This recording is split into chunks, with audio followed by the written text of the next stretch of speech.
ಆ ವಿಮಾನ ಹಾರಿಸಬೇಕಿದ್ದ ಪೈಲಟ್ ಇವರೇ. ಕೊನೆ ಕ್ಷಣದಲ್ಲಿ ಪೈಲಟ್ ಬಾಯಿಂದ ಬಂದಿದ್ದೇನು? ನಮಸ್ಕಾರ ವೀಕ್ಷಕರೇ, ಜಗತ್ತಿನಲ್ಲಿ ಸಾವು ಬರೋದು ಯಾವಾಗ ಹೇಗೆ ಅನ್ನೋದು ಯಾರಿಗೂ ಗೊತ್ತಿರಲ್ಲ. ಕೆಲವೊಮ್ಮೆ ನಮ್ಮ ಅದೃಷ್ಟ ನಮ್ಮನ್ನ ಸಾವಿನ ದವಡೆಯಿಂದ ಪಾರ್ ಮಾಡಿದ್ರೆ, ಇನ್ನು ಕೆಲವೊಮ್ಮೆ ವಿಧಿಯಾಟ ನಮ್ಮನ್ನ ಸಾವಿನ ಕೂಪಕ್ಕೆ ತಳ್ಳಹಾಕ್ಬಿಡುತ್ತೆ. ಮಹಾರಾಷ್ಟ್ರದ ಬಾರಾಮತಿಯಲ್ಲಿ ನಡೆದ ಅಜಿತ್ ಪವಾರ್ ವಿಮಾನ ದುರಂತದಲ್ಲಿ ಈಗ ಒಂದು ಸ್ಫೋಟಕ ಟ್ವಿಸ್ಟ್ ಸಿಕ್ಕಿದೆ.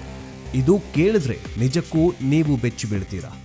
ಆ ಲಿಯರ್ ಜೆಟ್ 45 ವಿಮಾನವನ್ನ ಅಂದು ಹಾರಿಸಬೇಕಾಗಿದ್ದ ಪೈಲಟೇ ಬೇರೆ, ಆ ಸೀಟ್ನಲ್ಲಿ ಕೂರಬೇಕಾದದ್ದವರೇ ಬೇರೆ. ಆದರೆ ಕೇವಲ ಒಂದು ಟ್ರಾಫಿಕ್ ಜಾಮ್ ಇಡೀ ಇತಿಹಾಸವನ್ನೇ ಬದಲಿಸಿತು. ಒಬ್ಬ ಪೈಲಟ್ ಟ್ರಾಫಿಕ್ನಲ್ಲಿ ಸಿಕ್ಕಾಕಿಕೊಂಡ್ರು, ಅವರ ಬದಲು ಇನ್ನೊಬ್ಬ ಪೈಲಟ್ ಬಂದ್ರು. ಯಾರು ಬರಬೇಕಿತ್ತೋ ಅವರು ಬದುಕಿಕೊಂಡ್ರು, ಯಾರು ಬಂದ್ರೋ ಅವರು ಅಜಿತ್ ಪವಾರ್ ಜೊತೆ ಸುಟ್ಟು ಭಸ್ಮವಾದ್ರು. ಅಷ್ಟೇ ಅಲ್ಲ ವೀಕ್ಷಕರೇ, ವಿಮಾನ ನೆಲಕ್ಕೆ ಅಪ್ಪಳಿಸುವ ಕೆಲವೇ ಸೆಕೆಂಡುಗಳ ಮೊದಲು ಕಾಕ್ಪಿಟ್ನಲ್ಲಿ ನಡೆದ ಆ ಮೌನ ಈಗ ದೊಡ್ಡ ಅನುಮಾನಕ್ಕೆ ಕಾರಣವಾಗಿದೆ. ಪೈಲಟ್ ಶಾಂಭವಿ ಪಾಠಕ್ ಅವರು ATSಗೆ ಆ ಪ್ರಮುಖ ಸಂದೇಶವನ್ನ ಕಳಿಸದೆ ಸುಮ್ಮನೆ ಯಾಕೆ ಕೂತ್ಕೊಂಡ್ರು? ಇದು ಟೆಕ್ನಿಕಲ್ ತಪ್ಪ ಅಥವಾ ಕೊನೆ ಕ್ಷಣದಲ್ಲಿ ಆದ ಪೈಲಟ್ ಬದಲಾವಣೆ ಹಿಂದೆ ಯಾರದಾದ್ರೂ ಗೇಮ್ ಪ್ಲಾನ್ ಇತ್ತಾ?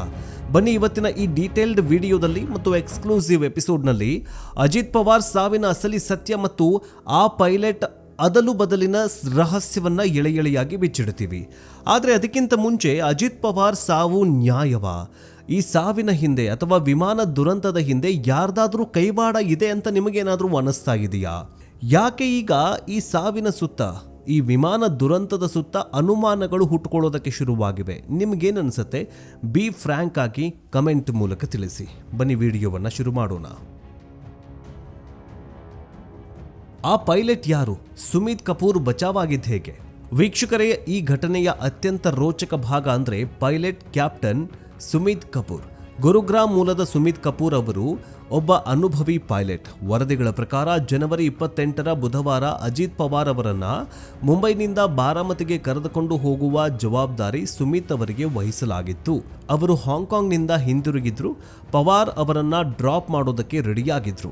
ಆದರೆ ವಿಮಾನ ನಿಲ್ದಾಣಕ್ಕೆ ಬರುವ ದಾರಿಯಲ್ಲಿ ಸುಮಿತ್ ಕಪೂರ್ ಅವರು ಭೀಕರ ಟ್ರಾಫಿಕ್ ಜಾಮ್ನಲ್ಲಿ ಸಿಕ್ಕಾಕಿಕೊಳ್ತಾರೆ. ಸಮಯ ಮೀರ್ತಾ ಇತ್ತು. VVIP ವಿಮಾನ ಬೇರೆ, ತಡವಾದ್ರೆ ಸಮಸ್ಯೆಯಾಗತ್ತೆ ಅಂತ ಗೊತ್ತಿತ್ತು. ಹೀಗಾಗಿ ಅವರು ತಮ್ಮ ಬದಲಿಗೆ ಬೇರೊಬ್ಬ ಪೈಲಟ್ಗೆ ಆ ಕೆಲಸವನ್ನ ಒಪ್ಪಿಸಿದ್ರು. ಆದರೆ ಅವರಿಗೆ ಗೊತ್ತಿರಲಿಲ್ಲ ತಾನು ಟ್ರಾಫಿಕ್ನಲ್ಲಿ ಸಿಲುಕಿದ್ದೆ ತನ್ನ ಪ್ರಾಣ ಉಳಿಯತ್ತೆ ಅಂತ. ಅವರ ಸ್ನೇಹಿತರು ಈಗ ಹೇಳ್ತಿದ್ದಾರೆ, ಒಂದು ವೇಳೆ ಅಂದು ಸುಮಿತ್ ಆ ವಿಮಾನದಲ್ಲಿ ಇದ್ದಿದ್ರೆ ಬಹುಶಃ ತಮ್ಮ ಅನುಭವದಿಂದ ವಿಮಾನವನ್ನ ಸೇಫ್ ಆಗಿ ಲ್ಯಾಂಡ್ ಮಾಡ್ತಿದ್ರು, ಈ ದುರಂತವನ್ನ ತಪ್ಪಿಸ್ತಾ ಇದ್ರು ಅಂತ ಜನ ಮಾತಾಡ್ಕೊಳ್ತಾ ಇದ್ದಾರೆ. ಇದು ವಿಧಿಯಾಟ ಅಲ್ಲದೆ ಇನ್ನೇನು? ಸುಮಿತ್ ಕಪೂರ್ ಬದಲು ಕಾಕ್ಪಿಟ್ ಏರಿದ್ದು ಮಹಿಳಾ ಪೈಲಟ್ ಕ್ಯಾಪ್ಟನ್ ಶಾಂಭವಿ ಪಾಠಕ್. ಅವರ ಜೊತೆ ಕೋ ಪೈಲಟ್ ಕೂಡ ಇದ್ರು. ವಿಮಾನ ಬಾರಾಮತಿ ತಲುಪಿತ್ತು. ಆದರೆ ಅಲ್ಲಿ ನಡೆದಿದ್ದು ಮಾತ್ರ ವಿಚಿತ್ರ ಘಟನೆಗಳು. ಬೆಳಗ್ಗೆ 8:20 ವಿಮಾನ ಮೊದಲ ಬಾರಿ ಲ್ಯಾಂಡ್ ಆಗೋಕೆ ಬಂತು. ಆದರೆ ಪೈಲಟ್ಗೆ ರನ್ವೇನೇ ಕಾಣಿಸ್ಲಿಲ್ಲ. ಹವಾಮಾನ ಇಲಾಖೆ ಪ್ರಕಾರ ಅಲ್ಲಿ 3000 ಮೀಟರ್ ಅಂದರೆ 3 ಕಿಲೋಮೀಟರ್ವರೆಗೆ ಗೋಚರತೆ ಇತ್ತು. ವಿಮಾನಯಾನ ತಜ್ಞರ ಪ್ರಕಾರ 3 ಕಿಲೋಮೀಟರ್ ವಿಸಿಬಿಲಿಟಿ ಇದ್ರೆ ಆರಾಮಾಗಿ ವಿಮಾನ ಇಳಿಸಬಹುದು. ಆದರೂ ಪೈಲಟ್ಗೆ ರನ್ವೇ ಕಾಣಿಸ್ಲಿಲ್ಲ. ಯಾಕೆ? ಹೀಗಾಗಿ ಅವರು ಗೋ ಅರೌಂಡ್ ಅಂದ್ರೆ ರೌಂಡ್ ಹೊಡೆದು ಬರುವುದು ಅಂತ ಹೇಳ್ತಾರೆ. ಅದನ್ನ ಪೈಲಟ್ ಶಾಂಭವಿ ಅವರು ರೌಂಡ್ ಹೊಡೆಯೋದಕ್ಕೆ ಶುರು ಮಾಡ್ತಾರೆ. ಇಲ್ಲಿ ಪ್ರಶ್ನೆ ಏನಂದ್ರೆ, 3 ಕಿಲೋಮೀಟರ್ ಕ್ಲಿಯರ್ ಆಗಿದ್ರೂ ಕೂಡ ಪೈಲಟ್ಗೆ ಈ ರನ್ವೇ ಕಾಣಿಸದೆ ಹೋಗಿದ್ಯಾಕೆ?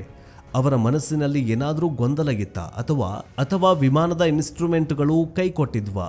ವೀಕ್ಷಕರೇ, ವಿಮಾನಯಾನದಲ್ಲಿ ಒಂದು ಕಠಿಣ ನಿಯಮ ಇದೆ, ಅದೇ ರೀಡ್ ಬ್ಯಾಕ್. ಇದರರ್ಥ ಸಿಂಪಲ್. ATC ಅಂದ್ರೆ ಏರ್ ಟ್ರಾಫಿಕ್ ಕಂಟ್ರೋಲ್ ಪೈಲಟ್ಗೆ ಒಂದು ಆರ್ಡರ್ ಕೊಟ್ರೆ ಪೈಲಟ್ ಅದನ್ನ ಮತ್ತೆ ATCಗೆ ಹೇಳಬೇಕು. ಉದಾಹರಣೆಗೆ ATC ರನ್ವೇ 11ರಲ್ಲಿ ಲ್ಯಾಂಡ್ ಮಾಡಿ ಅಂದ್ರೆ ಪೈಲಟ್ ಕಾಪಿ ರನ್ವೇ 11ರಲ್ಲಿ ಲ್ಯಾಂಡ್ ಮಾಡ್ತೀನಿ ಅಂತ ವಾಪಸ್ ಹೇಳಲೇಬೇಕು. ಇದರಿಂದ ATCಗೆ ಕನ್ಫರ್ಮ್ ಆಗತ್ತೆ ಪೈಲಟ್ಗೆ ವಿಷಯ ಅರ್ಥ ಆಗಿದೆ ಅಂತ. ಆದರೆ ಅಜಿತ್ ಪವಾರ್ ಅವರಿದ್ದ ವಿಮಾನದಲ್ಲಿ ಆಗಿದ್ದೇ ಬೇರೆನೆ. ಬೆಳಗ್ಗೆ 8:34 ವಿಮಾನ 2ನೇ ಬಾರಿ ಲ್ಯಾಂಡ್ ಆಗೋದಕ್ಕೆ ಬಂತು. ATC ರನ್ವೇ ಕ್ಲಿಯರ್ ಇದೆ, ಲ್ಯಾಂಡ್ ಮಾಡಿ. ಪೈಲಟ್ ಮೌನ. ಹೌದು, ಕ್ಯಾಪ್ಟನ್ ಶಾಂಭವಿ ಪಾಠಕ್ ಕಡೆಗಿಂದ ಯಾವುದೇ ರೀಡ್ ಬ್ಯಾಕ್ ಬರಲಿಲ್ಲ. ಅವರು ATC ಸಂದೇಶವನ್ನ ಕೇಳಿಸ್ಕೊಂಡ್ರಾ ಅಥವಾ ಅವರಿಗೆ ಸಂದೇಶ ತಲುಪಲೇ ಇಲ್ವಾ? ಅಥವಾ ಆ ಕ್ಷಣದಲ್ಲಿ ಕಾಕ್ಪಿಟ್ನಲ್ಲಿ ಬೇರೆ ಏನಾದರೂ ಅವಘಡ ನಡೀತಾ ಇತ್ತಾ? ಈ ರೀಡ್ ಬ್ಯಾಕ್ ವೈಫಲ್ಯವೇ ಈಗ ಅಪಘಾತಕ್ಕೆ ಪ್ರಮುಖ ಕಾರಣ ಅಂತ ಹೇಳಲಾಗ್ತಾ ಇದೆ. ಆ ಮೌನದ ಕೆಲವೇ ಕ್ಷಣಗಳಲ್ಲಿ ವಿಮಾನ ಎಡಕ್ಕೆ ವಾಲಿ ರನ್ವೇ ಪಕ್ಕದಲ್ಲಿ ಬಿದ್ದು ಬೆಂಕಿ ಉಂಡೆಯಾಯಿತು. ಈಗ ಎರಡು ವಿಷಯಗಳನ್ನ ಇಲ್ಲಿ ಸೇರಿಸಿ ನೋಡೋದಾದ್ರೆ, ಒಂದು ಕಡೆ ಕೊನೆ ಕ್ಷಣದಲ್ಲಿ ಅನುಭವಿ ಪೈಲಟ್ ಸುಮಿತ್ ಕಪೂರ್ ಬದಲಾವಣೆ, ಇನ್ನೊಂದು ಕಡೆ ಬದಲಿಯಾಗಿ ಬಂದ ಪೈಲಟ್ ಮಾಡಿದ ರೀಡ್ ಬ್ಯಾಕ್ ತಪ್ಪು. ಇದು ಮಮತಾ ಬ್ಯಾನರ್ಜಿ ಮತ್ತು ಇತರರು ಹೇಳ್ತಾ ಇರೋದು ಪಿತೂರಿ ವಾದಕ್ಕೆ ಬಲ ತುಂಬುತ್ತಾ ಇದೆ. ಸುಮಿತ್ ಕಪೂರ್ ನಿಜವಾಗ್ಲೂ ಟ್ರಾಫಿಕ್ನಲ್ಲಿ ಸಿಕ್ಕಾಕಿಕೊಂಡ್ರಾ ಅಥವಾ ಅವರನ್ನ ಬೇಕಂತಲೇ ತಡ ಮಾಡ್ಲಾಯ್ತಾ? ಎರಡು, ಹೊಸದಾಗಿ ಬಂದ ಪೈಲಟ್ ಮೇಲೆ ಏನಾದರೂ ಒತ್ತಡ ಇತ್ತ? 3000 ಮೀಟರ್ ಅಂದ್ರೆ 3 ಕಿಲೋಮೀಟರ್ ಕ್ಲಿಯರ್ ಆಗಿದ್ರು ಕೂಡ ಪೈಲಟ್ಗೆ ರನ್ವೇ ಕಾಣಿಸದೇ ಇದ್ದದ್ದು ಹೇಗೆ? ಸಾಮಾನ್ಯವಾಗಿ VIP ಫ್ಲೈಟ್ಗಳಲ್ಲಿ ಪೈಲಟ್ಗಳನ್ನ ಅಷ್ಟು ಸುಲಭಕ್ಕೆ ಚೇಂಜ್ ಮಾಡಲ್ಲ, ಸೆಕ್ಯೂರಿಟಿ ಪ್ರೋಟೋಕಾಲ್ ಇರತ್ತೆ. ಆದರೆ ಇಲ್ಲಿ ಇದೆಲ್ಲವನ್ನ ಮೀರಿ ಲಾಸ್ಟ್ ಮಿನಿಟ್ ಚೇಂಜ್ ಆಗಿದ್ದು ಅನೇಕ ಸಂಶಯಗಳಿಗೆ ಎಡೆ ಮಾಡಿಕೊಟ್ಟಿದೆ. ಇನ್ನು ಲಿಯರ್ ಜೆಟ್ ಮತ್ತು ತಾಂತ್ರಿಕ ದೋಷ. ಇನ್ನು ವಿಮಾನದ ಬಗ್ಗೆ ಹೇಳೋದಾದ್ರೆ, ಲಿಯರ್ ಜೆಟ್ 45 ಒಂದು ಸೇಫ್ ಆದ ವಿಮಾನ.